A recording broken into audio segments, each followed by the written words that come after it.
बोलिए शंकर भगवान की जय, मैया गौरी की जय, हर हर महादेव की जय।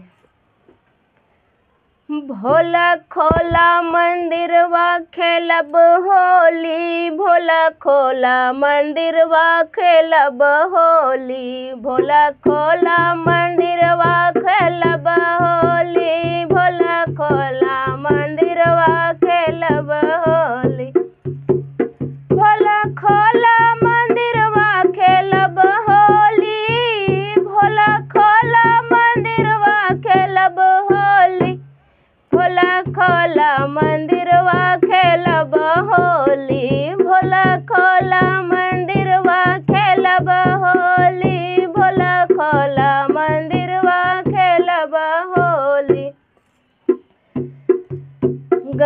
चंदा से खेलब हम सूरज से खेलब, चंदा से खेलब हो सूरज से खेलब, हरि जमुना से बोलब हर हर बोली, जमुना से बोलब हर हर बोली, भोला बोला मंदिरवा खेलब होली, भोला खोला मंदिरवा खेलब होली, भोला खोला मंदिरवा खेलब होली, भोला खोला मंदिरवा खेलब होली।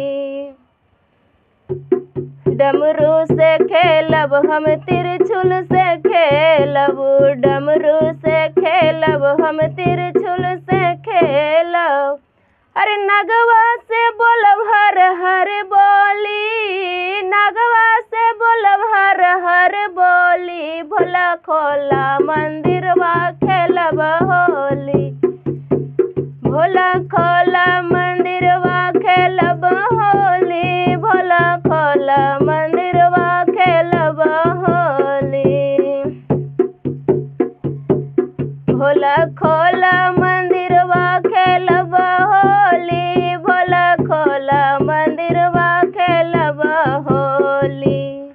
नगवा से खेलब हम जटवा से खेलब, नगवा से खेलब हो जटवा से खेलब, गौरी मैया से बोलब हर हर बोली, जय हो गौरी मैया से बोलब हर हर बोली, भोला खोला मंदिरवा खेलब होली, भोला खोला मंदिरवा खेलब होली, भोला खोला मंदिरवा खेलब होली, भोला खोला मंदिरवा खेलब होली।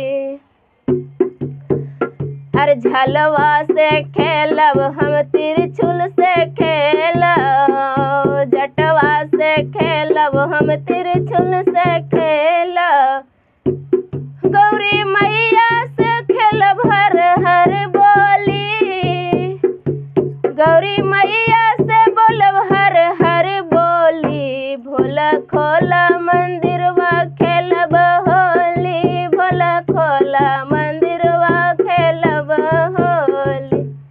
अरे गंगा से खेलब हम जमुना से खेलब, गंगा से खेलब हम जमुना से खेलब, अरे तीरा बेनी से बोलब हर हर बोली, तीरा बेनी से बोलब हर हर बोली, भोला खोला मंदिरवा खेलब होली, भोला खोला मंदिरवा खेलब होली, भोला खोला मंदिरवा खेलब होली, भोला खोला मंदिरवा खेलब होली।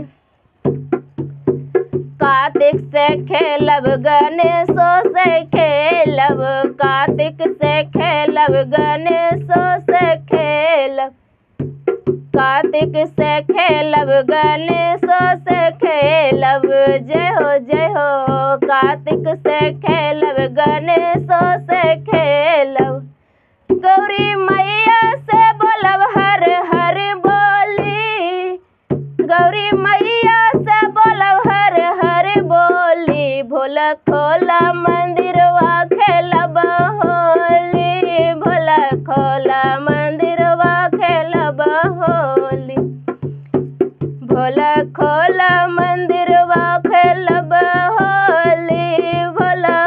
खोला मंदिरवा खेलब होली।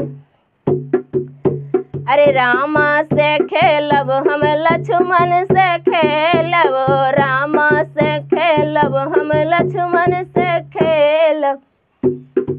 गौरी मैया से बोलब हर हर बोली, सीता मैया से बोलब हर हर बोली। भोला खोला मंदिरवा खेलब होली, भोला खोला मंदिरवा खेलब होली। भोला खोला मंदिरवा खेलब होली, भोला खोला मंदिरवा खेलब होली। साहेब भैया से खेलब नीलम दीदी से खेलब, साहेब भैया से खेलब हम नीलम दीदी से खेल। अरे तीनों सूतरवा बोलम हर हर बोली, तीनों सूतरवा हम बोलब हर हर बोली। भोला खोला मंदिरवा खेलब होली, होली भोला खोला मंदिरवा खेलब होली, भोला खोला मंदिरवा खेलब होली। बोलिए शंकर भगवान की जय।